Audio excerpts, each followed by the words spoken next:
One of the bigger people I work with and do a lot of testing for is the Experimental Farm Network. They collaborate, I think, a lot with Going to Seed, and there's a lot of overlap there. And I've been involved with them ever since my apprenticeship, actually.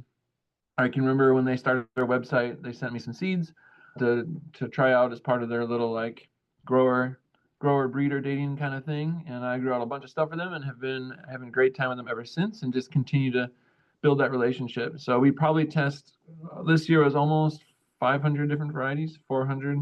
And that spans everything from just your run-of-the-mill garden vegetables all the way to the ceiba tree, pine nuts, hazelnuts, rhubarb. Oh my gosh, they have so many different things. I'm constantly searching how to test some of these seeds. It's all very fun and interesting. So we only have an hour, so I'll just cut to the chase and try to open up for questions so folks can plug in. So let's just move along. Seed basics. What you see in this picture here is, I believe, a zinnia on a testing sheet. The plan for this discussion, I just kind of whipped something up the last couple of days. We're just going to cover goals, talk about germination, and then we're going to talk about tools, and then we're going to talk about rules and regulations, and then just the methods and how I do it. When you're thinking about germ testing, a lot of things you'll be asking yourself is, what is the result of this test used for? In my case, I am testing this seed so that it can be sold in the US. There's a lot of different rules. There's a lot of different states. A lot of people have different things around seed sale in their state. Federally speaking, the bare minimum the US federal government, holds you to is they have a list of species and they have a minimum requirement of germination. If you're not listing the germination on your packet, we're not required, I believe, to list our germinations here in the US, but as a consumer protection, they have a minimum germination for whatever you sell.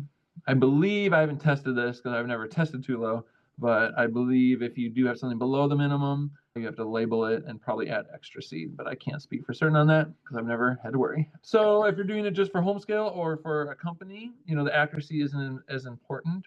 So how accurate does it need to be? For a commercial use, I only test a germination that makes it legally sellable. My test does not guarantee it in the court of law. I could not take my test to prove a customer's dispute over the germination of our seed lot or this or that. What I'm testing for is just purely germination and making sure it's above the minimum or close to the standard they want. Let's see here. So you have to ask yourself whether you need to be, really strict, or you're just testing for your home garden and want to know what to plant this year or to sell to your neighbor farmers or this or that. So there's a range of accuracy you need. The more seeds you test, the better your accuracy is. We'll review that in a second. What is this test for commercial home use? Yeah. How many seeds do you have? In a lot of regards, Dusty will send me things where they don't have a lot. These breeders are small, or there's a small collection, and really a testing 100 seeds even is pretty big. So I test usually a minimum of 100, but sometimes we flex between 50 to 200 depending on the type of species and the vigor. If there's low vigor, then I tend to lean towards wanting to test a few more seeds to make sure our accuracy is higher than lower, making sure we're in the safe zone. And do you have the basic tools for testing? Yeah, I think most of you, or if you're gardeners or farmers, in any stretch, you'll probably have a lot of the tools we have here. The basic things we'll cover that you might need to buy online are listed. Otherwise, you can find pretty easy substitutes or ways to avoid having to buy the regulated stuff, or, like substrates and stuff like that. But we'll go over that in a second. All right, let's go. Germination. Seed germination is defined as the emergence and development of the seed embryo of those essential structures which are indicative of the ability to produce a normal plant under favorable conditions. So there is in the US an association of official seed analysts. They basically were, I think, seed law came into effect, I think, in the early 1900s as commercial seed companies were taking hold, and then everyone wanted to figure out what rules to play by and to make that equal. So, and to start the fair seed trade. Germination of a plant. Let's see here if you can see this. This is a tray with lots of germinating, and in fact, the cotyledons are coming out. So this is our well-developed plant with structures favorable for growth. And let's see here. This one, not so much. We got 3, maybe 4% in here that are germinating. A lot of seeds that are not. And as you go through your seed testing, you're going to determine whether this seed is a good seed, a rotten seed, or something in between to count towards your percentages. Below here, I've on this slide, I have the Association of the Official Seed Analysts. You can visit them. To become a member, it's pretty expensive, thousands and thousands of dollars, and that would give you access to their seed germination manual, which I have a 2000 edition, which is very old, but was very cheap for me to obtain. But if you are a serious germinator, that is a place to start looking at what you would like to do next. All right, germination. For many species, rules and methods for testing have been standardized and are on a list listed in the manual. Everything from cedar to sesame, cucumber to chrysanthemum. So a lot of industrial folks have thought about this and how they want to agree to have something tested. A lot of things have particular needs in regards to testing, and we're all agreeing to test the same way, so we all have a common goal or bare minimum.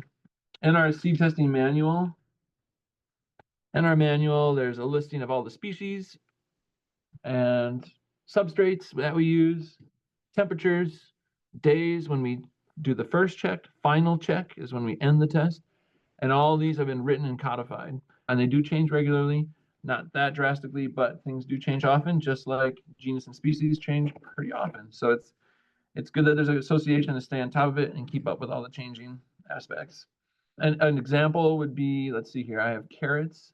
The federal minimum is 55%. If I look up Carota Daucus in my manual,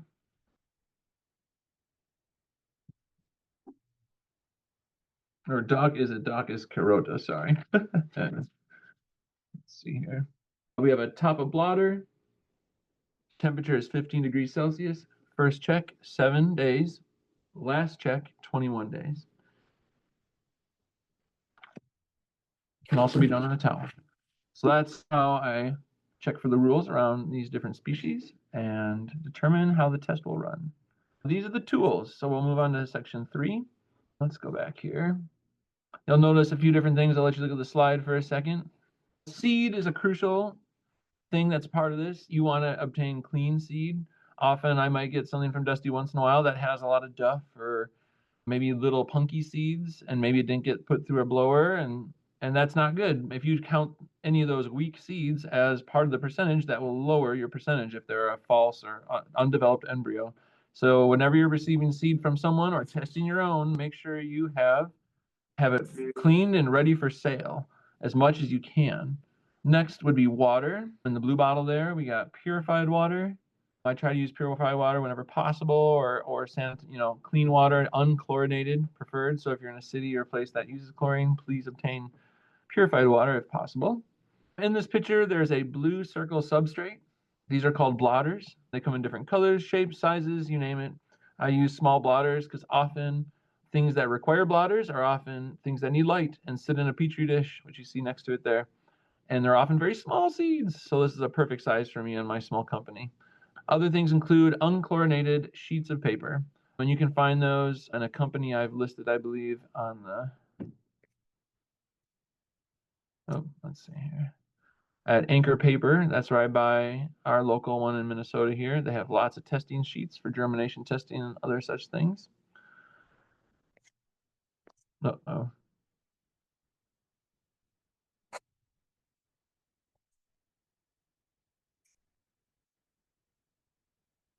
There we go. Next item is potassium nitrate. You might see that in the middle there with a little can on the side, can 03.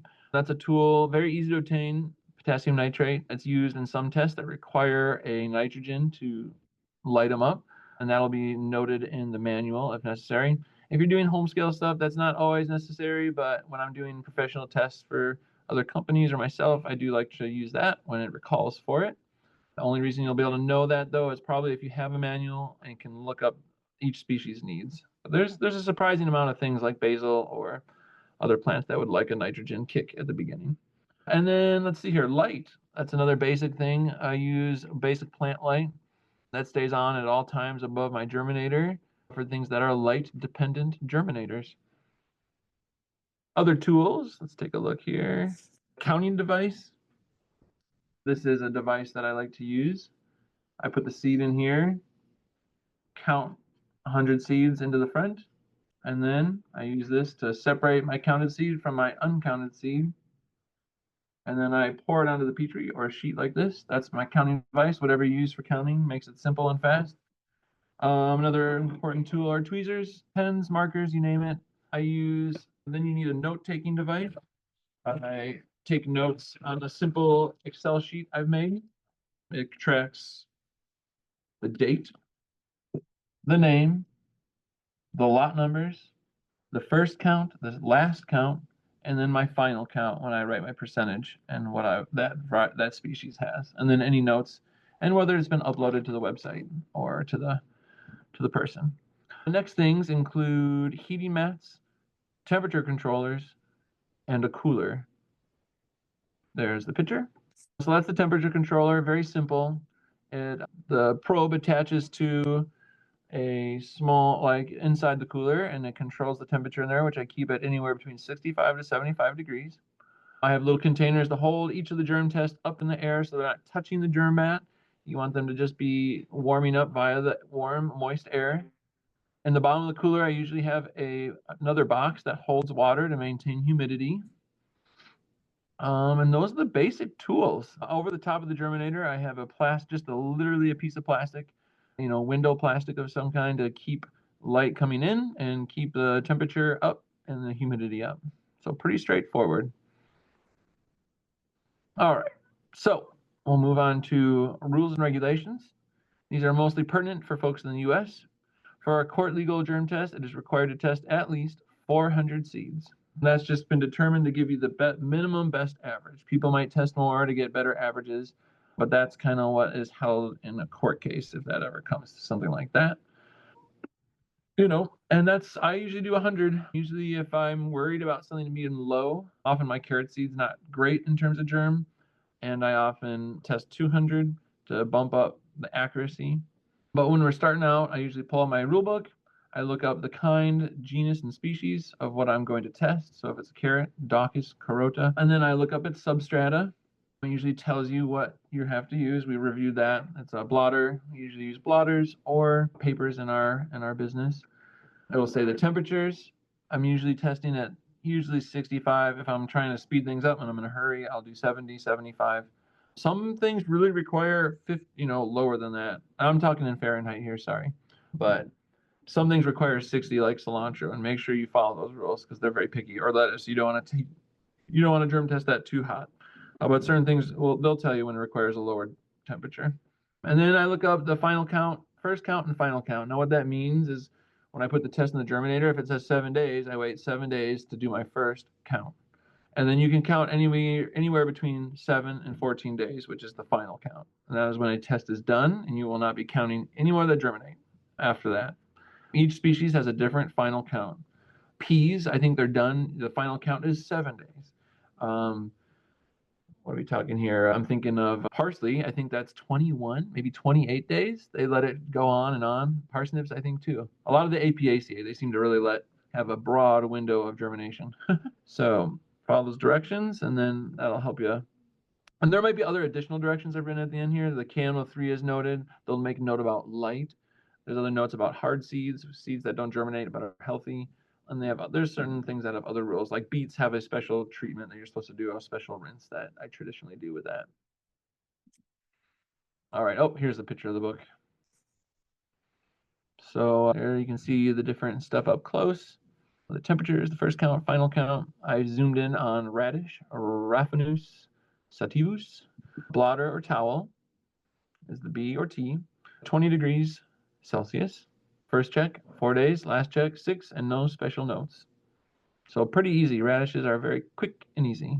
Substrata is a little acronyms. A B is for between blotters. So if you see B, the between blotter means it's 2 blotters. Literally a bottom one, you put the seeds on, and then you put another blotter on top, and that is that. Top of blotter would mean 2 blotters on the bottom and the seeds on top. Usually that's for seed dependent or light dependent seeds, like the one you saw earlier, our purple pale coneflower I showed you. T is for towel, so basically unchlorinated towels like you see in the picture here. I believe, what is that? That's a jojoba seed? No joke. Let's see here. And then sand. Sometimes they ask you to do it on sand, but there's very few that I do that for. All right, methods. So step-by-step process. Soak the paper or the substrate, but it should not be dripping wet. It should be moist. I usually get my paper wet and then literally hang it like a piece of laundry and let it drip for 5 or 10 minutes while I get all my stuff together. After it's done dripping, it'll be ready to go. It should not, it should not be soaking wet. It should be well dripped out and just moist. Next, we have the layout, counting and placement. So after this method here, I might do a little zoom in on just how I do that on my table here. But basically, I lay the paper on the table. There's certain procedures. Everyone's going to have their own procedure. What's important is that you do the same procedure every time. Methods here, so I see what you guys see. All right, so here's my substrate. Looks really great. I had it just hanging on my chair over here. For big seeds, I use 2 sheets. For small seeds like brassica and oleracea and other just small little guys, I usually use 1 sheet. I'll lay it down flat on the table here and show you what I'm doing.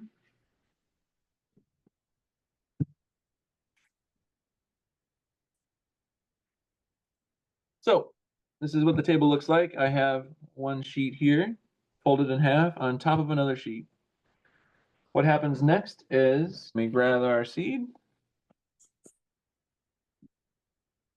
I put my seeds on my counting tray, and then literally I'm counting 100, possibly hundreds of times, like thousands, maybe even. It's very meditative. I can't listen to podcasts, unfortunately. But basically, I count, 5, 10, 15, 20, 25, 30, 35, and 100. Hey, looks great. So then I put in my little thing. This is a big seed, mind you. So these are 2 sheets, big sheet. And basically, your goal is to spread the seed out on your substrate so that they're not touching. Now, everyone's going to have their style and a way about it. I have my own style and thing I like my workers to do if people are working with me or, but your goal is to not have them touch. If you have a bad seed that has some fungal issue, it can spread and touch the seed next to it. And your goal is to keep them a nice little distance apart so they're not infecting each other accidentally and affecting your germination rate. But I'll spend a little bit of time just getting my seed sitting nice. And that's the basics here for large seed. And this is kind of ad infinitum on smaller scale stuff, and I'll show you a small scale in a bit. So the next step would be to fold all 3 sheets on top of your single sheet. Like so. And then this is great doing this one-handed. Nothing can go wrong. I basically roll it up tight like a little burrito.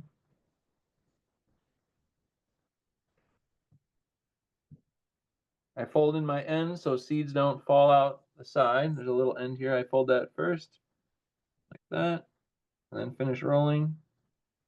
All right, and that's our first seed test. Other things you do next is fill out your form to make sure you're keeping track of all your data, especially if you're testing different lots. Now, if you're producing seed, you might have 1 or 2 or 3 derivatives, and you want to know what the germ is on those. So note taking is going to be absolute crucial. So never try to jump ahead. Just fill your data in. This is sweet corn number 2.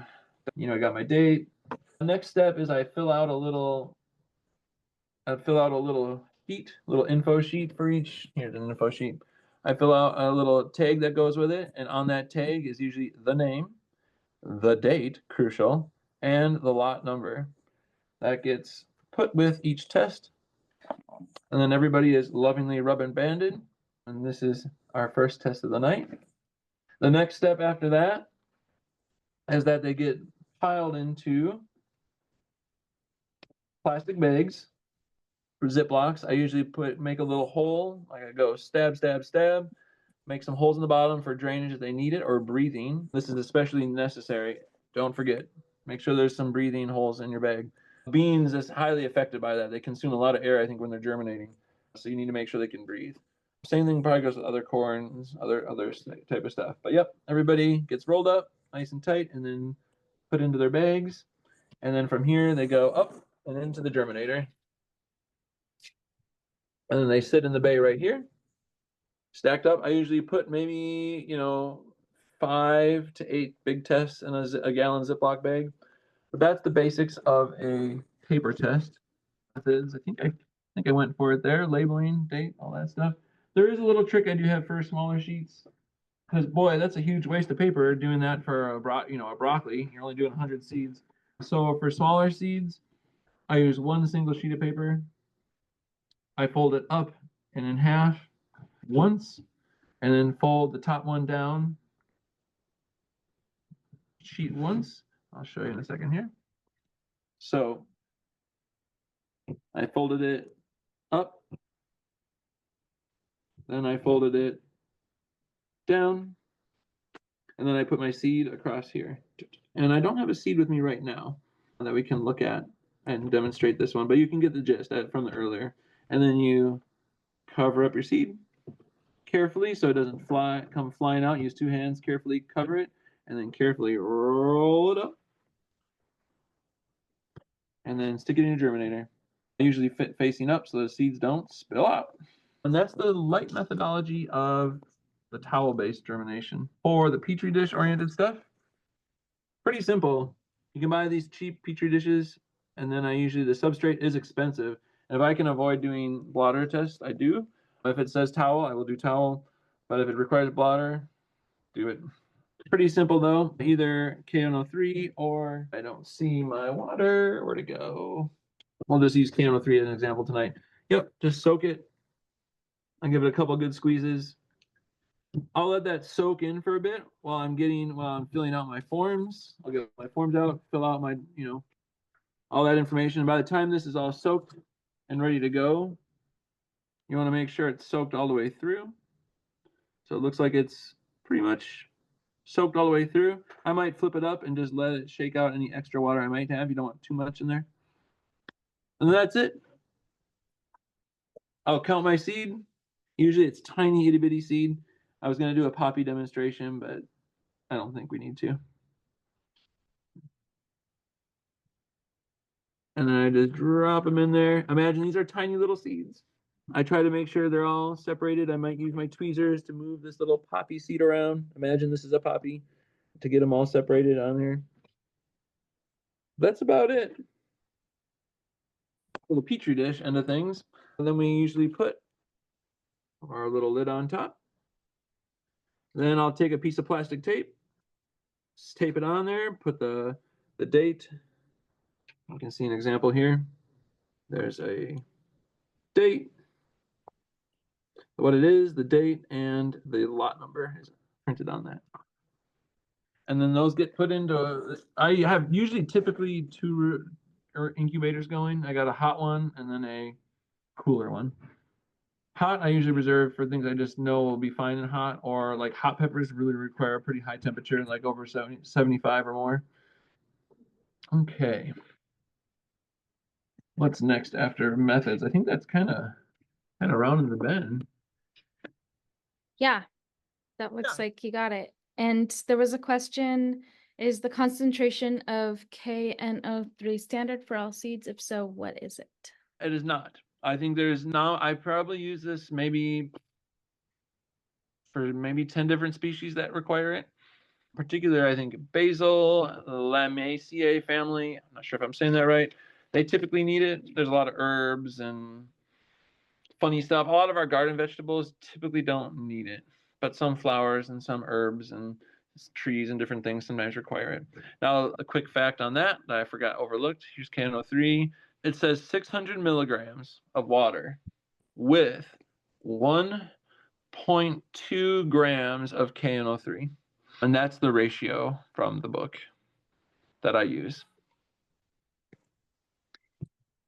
And it looks like you keep a lot of paper records. Do you digitize those? Do you do a spreadsheet? Or can you speak a bit more about your record keeping and how you keep track of things when you have a cooler full of things that need checking at different days? All right. Yep. Tips and tricks there. So number one, first trick, label. I sometimes try to convince myself I'm got it together, and I'll put 5 tests in front of me of petri dishes, and then somehow someone gets missed, or I forgot to put a date on one, and then someone I come back to it 2 weeks later, I'm like, oh man, where is this test from? Is this a previous test from like a week ago or 2 weeks ago, and things get a little wonky. So crucial information is the date. So the date you did the test. Second is the name. Use the full name or what you know. Like your test should coordinate with your spreadsheet and your information here, and the lot number. So what I've done, I think Dusty sent me 4 different lots for this one squash seed. They were testing a few different lots from a couple years. And so it's absolutely crucial as you're doing it, you don't get those mixed up and you make sure you label them really well. But yeah, pretty simple mechanics though, really. After you put your information in, I usually just have that first check. I can share this with everyone, or we imagine you could. I'll share. I can share a couple things with you guys. I have an online Excel sheet that has this schematic that I use for all my testing. And then I also have like the cheat sheet, which is my digitized version of the manual, which has federal rules, and then my like look up on the internet rules, which are not federally regulated, but you're welcome to use them. And I can, get Julia in touch with those and maybe have those shared around. But yes, on here it's pretty straightforward. So then all this information is with my paper and pencil because I hate looking at a screen all the time. And usually I sit down and take all of my information I gather on here, and then I upload it all, and then I mark whether I uploaded it. And that's kind of how it goes. And it's basically, this is the same thing.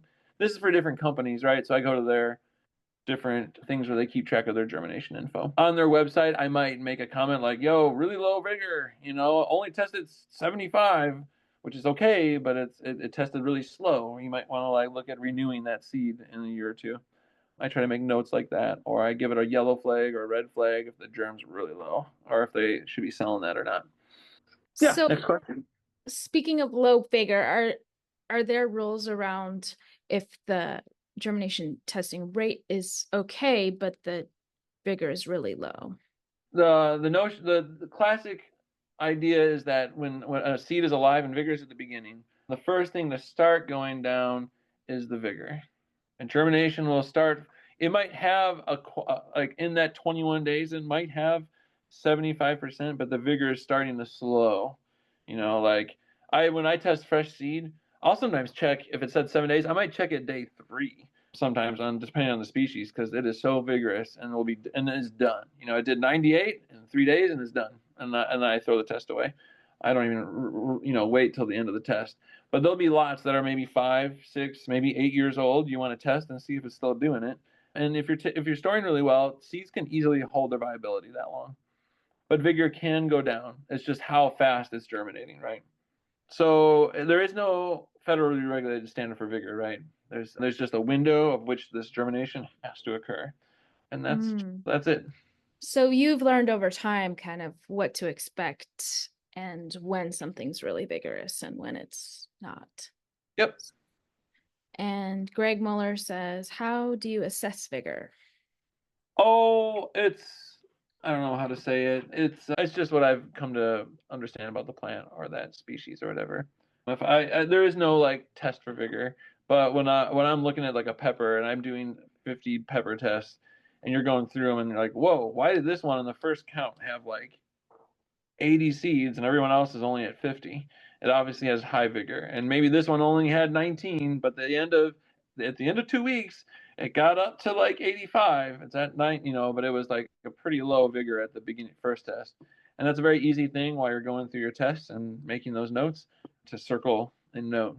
And then I tell the person they should think about that seed a little harder for future generations. It's all vigor is one thing, and then germination is another thing. Once the plant gets up and running, it's running. And vigor, this is where it's kind of funny, right? People are like, "Oh, I always get like really vigorous seed from these companies," but you like absolutely do not know how old that seed is. It could be from a freezer from 10 years ago. As long as it meets the germ, it doesn't really matter how old the seed is or where it came from.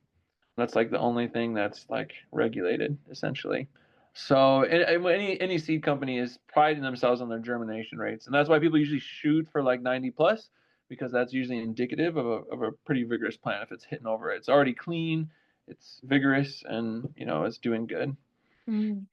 So a lot of people here are growing diverse mixes, and I know you have too, and test a lot of those for EFN. So do you have any recommendations around that for when you're growing a broccoli grex where there's all kinds of different varieties. Yep. I mean, in the case of my broccoli grex, it's a strictly RCA. And that is typically, let's see here. I believe biological RCA is, it has 3 days, maybe 5 days before first check, and then 10 days is the last check. And it's the same, whatever variety it is. Whether it's and that goes for all RCAs. They have the same minimum requirements. So, like, whether it's cauliflower, broccoli, cabbage, kohlrabi, they're all the same. They will all germinate the same. They should germinate the same way and have the same rules applied. So whether you have a hyper diverse mix or not is doesn't matter too much necessarily. But what matters is, I noticed from growing out my Grex, there was a seed that was ripe at a certain date, and there was a seed that was ripe at a later date. And that is indicative of a plant that just has a longer growth habit. And you know what? And when it's time to harvest seed, it's time to harvest seed. And some people are being harvested probably ahead of what they liked. Certain varieties. They probably still made viable seed, but maybe they didn't make as much like super high quality seed as the one that wrapped up early. So there might be a preponderance of that one. But there's nothing I can really do about that. I do try to, like, when I do my seed production of my diverse mix, I do try to let them post ripen. So when I harvest the plants, I try to let them post ripen on a tarp, and then the plant puts all of its energy up into the seed pods and the finishing seed and tries to wrap it up as even as possible. And that goes for a lot of species I grow. There's like a little post, like especially dry seeded crops, I have a post ripening. I don't just like grab it out of the field and step on it, on a tarp right away. I usually try to give it 5 to 7 days if I'm lucky, the post ripen or more. Yeah. And so for other species, like for Maxima, they have brown seed coatings and white seed coatings, and some people say that the white ones germinate a lot faster. Have you found, that various the diversity for other species? Not necessarily, Dusty has I think the Nanticoke has quite on the EFN catalog, they have quite a diverse seed coat in there, and it's pretty much all the same. I believe that's a Maxima, and they have a slightly longer day count than the Peppos. I believe 10 days is the final count. So yeah, no, not really necessarily. That's the beauty of this. There's so much diversity. When I'm looking at sorghum, I'm like, wow, there are like 13 literally different things here, and they're all going to get the same treatment, hopefully. And that's my goal as the seed tester, is to make sure everyone's playing fair. I guess I'm the referee in a lot of ways. So besides post ripening and harvesting things that are fully ripe, do you have other recommendations for maintaining good germination and storage? Yes. Here, I keep this in my room. Can you read that? Yes, 50. Crucial. That says 50%. So I try to maintain a room, this basement, at 50% humidity at all times. Either that's in the winter, it can get down to 40, sometimes 35%, because our house is horrifically insulated and lots of hot air leaves, taking moisture with it. So it's really dry down here for almost 6 months of the year or more. And then in the summer, I have to put a dehumidifier on. But crucial, plants do not like moisture and the fluctuations. I do tend to store stuff in paper, and this is mostly out of my mentor's note that, like, paper's forgiving, especially in the first year of production. They worked with a lot of people, especially needs, and they weren't always working with like correctly dried down seed. And so putting it in paper allowed the seed to continue to dry in the seed room. I do sometimes after a year start putting in a plastic, which is a slightly better storage ability. And then the temperature would be the second most important thing. So trying to keep in the basement here never goes above 60. Traditionally, what they like to say is that if you add the relative humidity plus the temperature, I should come out to 100. So if my room's at 50%, I should be shooting for 55 degrees or 50 degrees. That's the goal. So, everyone can't do that, right? So do what you can, minimize humidity fluctuations. I think Greg Lahoudier, the tomato guy, he kept his stuff in the garage, and he was just like, what did he say? He had something to say about humidity in the garage was more intense than the temperature swings. He didn't worry about that as much. So I've kind of taken that to heart and maintained that in my basement. I think that answers your question about storage and stuff like that. There's another question: if we're not selling seeds, would you still recommend standalone germ tests, or should we take note of germ vigor as we plant during the season? It's not too hard. I mean, depending on what species you're planting, a quick little germ test on a napkin is not a bad thing. During the season, you can, do it on your tabletop, even with a little Ziploc bag or something. Yeah. This is what I'm doing in my 50-degree basement, mind you. So all these tools help navigate that.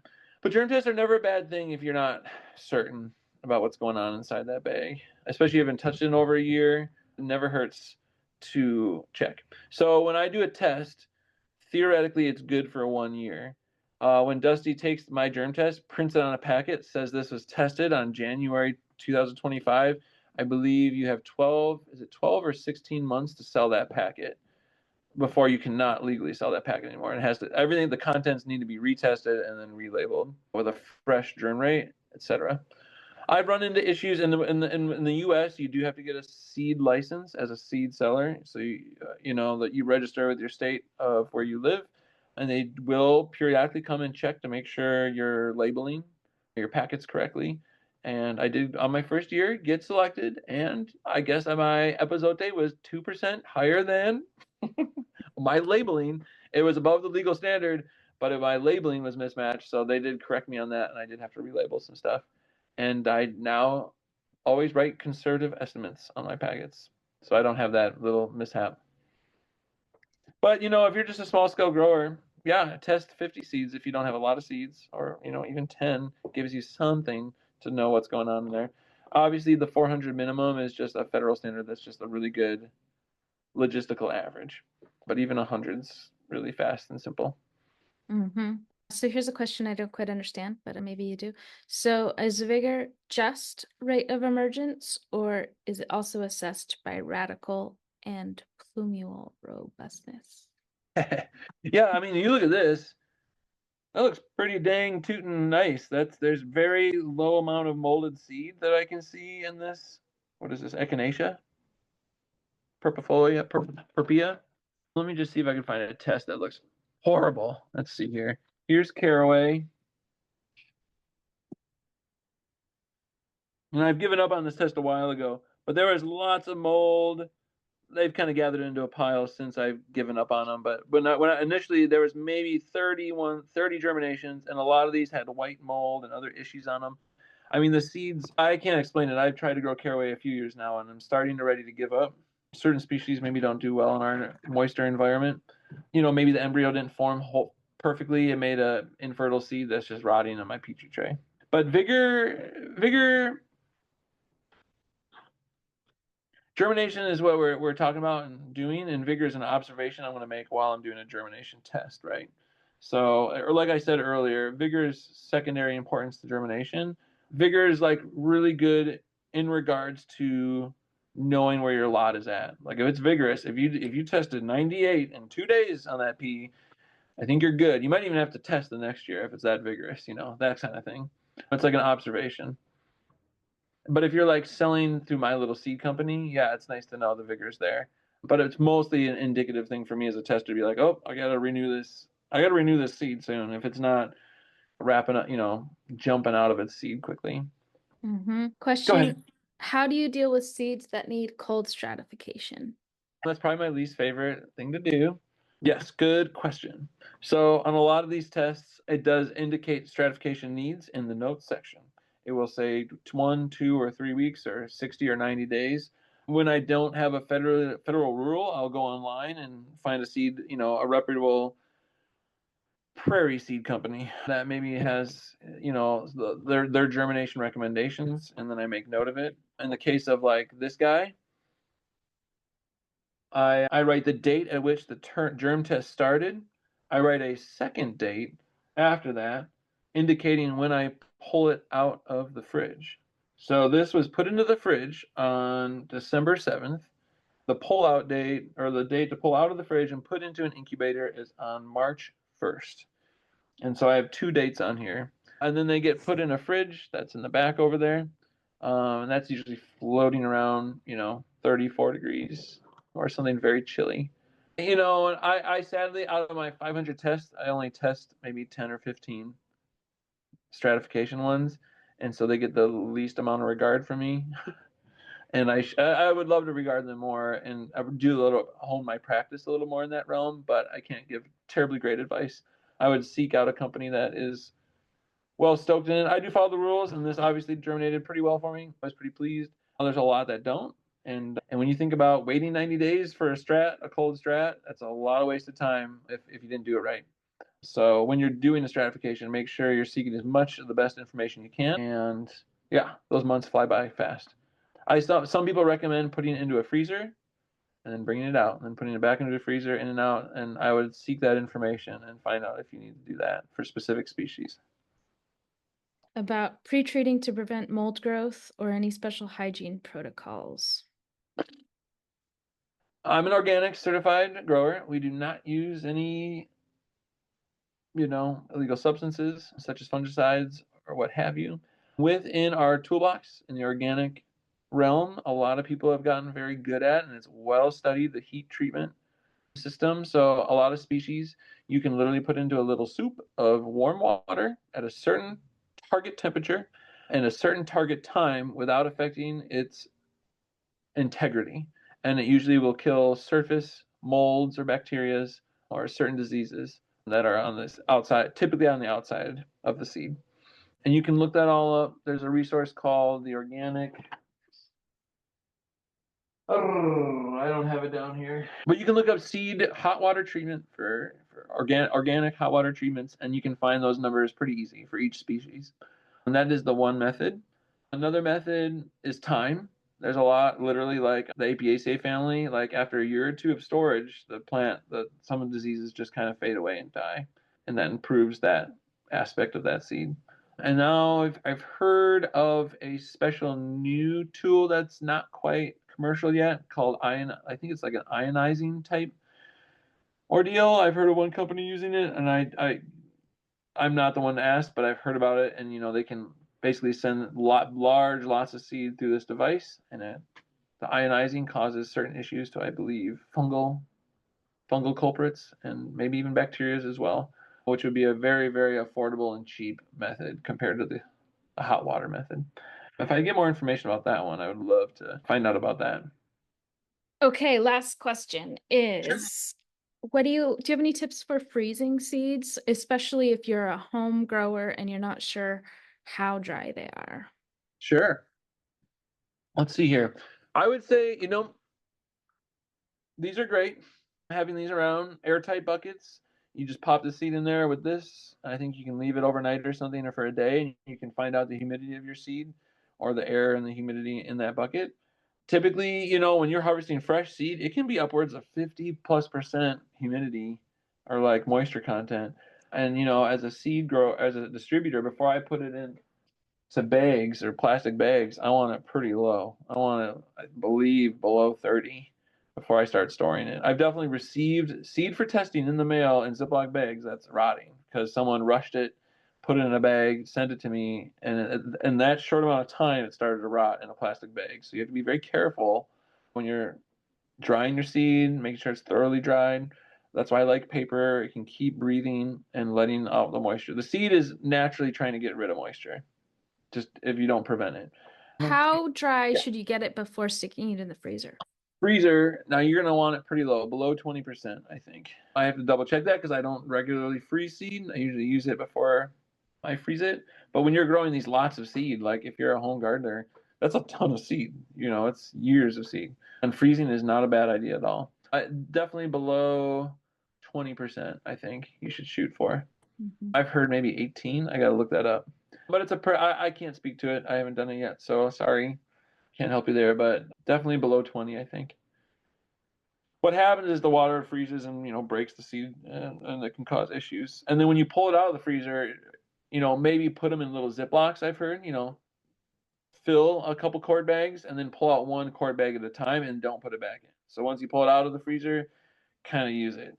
It doesn't like the back and forth of nature. So if you have a big sack, divide it out, put it in another sack, and then pull out baggies at a time to use. Okay. Cool. Well, that looks like all the questions, and thank you very much. That was really Yeah. interesting. Okay, great. Thanks for coming, guys. Thank you, Clint. And yeah, thank you. And you guys can buy Clint's seeds at Experimental Farm Network and Cultivating the Commons. That sounds great. Good stuff. I Okay. appreciate the support.